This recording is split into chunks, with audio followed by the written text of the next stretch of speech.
Panoorin mo 'tong mabuti dahil ito na ang iyong bagong paborito o kung meron kang mga anak, ito na rin ang bagong paborito ng mga chikiting mo.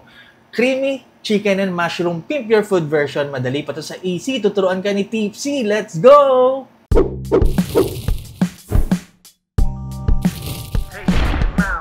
Yo, welcome to Pimp Your Food. Bago natin simulan, gusto ko lang mag-shoutouts kay Boss J, JJM David, no? Yan yung mga panahon kasi namin dati, lagi ako sinasama niyan sa mga resto bar. At may paborito kaming orderin, yung chicken steak. Ayan, ang sarap nun. At doon ko binase or ginaya itong recipe na to. Creamy chicken and mushroom. Sinimulan ko to sa ating boneless chicken thighs. Pwede kayong gumamit ng ibang part, basta boneless. Ayan, season lang natin ng salt, pepper, onion powder, paprika, garlic powder, no? O kung wala kayo ng mga yan, pwede naman kayong gumamit ng mga seasoning mix tulad ng ginisa mix, magic sarap, no, para ready na. Ayan, pagkatapos niyan sa mahinang apoy lang, skin side down, sa ilalim po yung balat, hayaan natin yan na mag-render ng mantika, ng chicken oil, tapos dyan natin pipirituhin. Both sides hanggang sa maging ganyan na po ang itsura. No, medyo hintayin nyo lang, mahinang apoy. Diba? Masarap kasi yan pag may ganyan, may mga tusta-tusta ang ating chicken. Hanggang sa, ayan, maluto na natin lahat ng ating chicken. Actually, hindi pa yan luto hanggang loob. Set aside lang natin. Tapos sa ating pinagpirituhan, ayan, lagay tayong konting mantika at ng butter or margarine. Melt natin yan. Gisa natin ang ating sibuyas. Alright, hintayin lang natin lumambot yan. Sunod natin ang ating bawang. Ayun. Tapos, hayaan nyo lang, haluin nyo lang yung mga itim.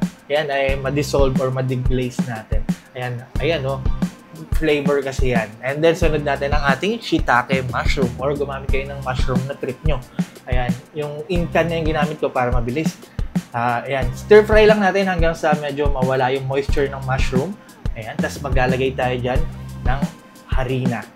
Plain harina lang yan, pampalapot, no? Tapos, stir-fry ulit natin mga 2 minuto para siguradong luto yung harina. Mapapansin nyo naman yan, medyo lumalagkit na siya, haluin. Ayan, okay na, ready na yung ating harina. Lagay tayo ng cream of mushroom. Ayan, ayan ang brand na gamit ko. Masarap yan para sa akin. Haluin lang natin. And then maglalagay tayo ng tubig. 1.5 tasa hanggang 2 tasa ng tubig. Paunti-unti ko lang ilalagay, tatansyahin lang natin, di ba? Baka naman kasi magsobrang labnaw. Maganda medyo malapot ang ating sauce. Ayan, tansyahin lang natin, no? Mapapansin nyo, ayan, no? Hindi siya ganun kalabnaw. Yan, lagay tayo ng seasoning, liquid seasoning, pampalinamnam, konti lang, at konting toyo para lang sa kulay, para hindi maputla ang ating mushroom sauce. Ayan, para siyang gravy kakalabasan. Alright, ayan, no? Pag okay na yung ating sauce, lagay natin ang ating chicken, haluin lang natin, tapos sa mahinang apoy ulit, simmer lang natin for 10 minutes para lang masigurado na luto yung loob ng ating mga manok at syempre maka-absorb na rin ng ating napakasarap na mushroom sauce. Ayan, nag-simmer na siya. Pagkatapos ng 10 minuto, ayan ang itsura niya. Mix lang natin. We're done. Tapos na tayo. Pero ayan, maglagay lang tayo ng konting parsley. Ayan. Optional lang naman yan. Or Italian seasoning. Ayan. And then, pwede na natin yan i-serve. And now, look at that. Diba? Kung gusto niyo medyo kaaya-aya, pwede niyo yan ilagay sa sizzling plate kasi nga naalala ko dati.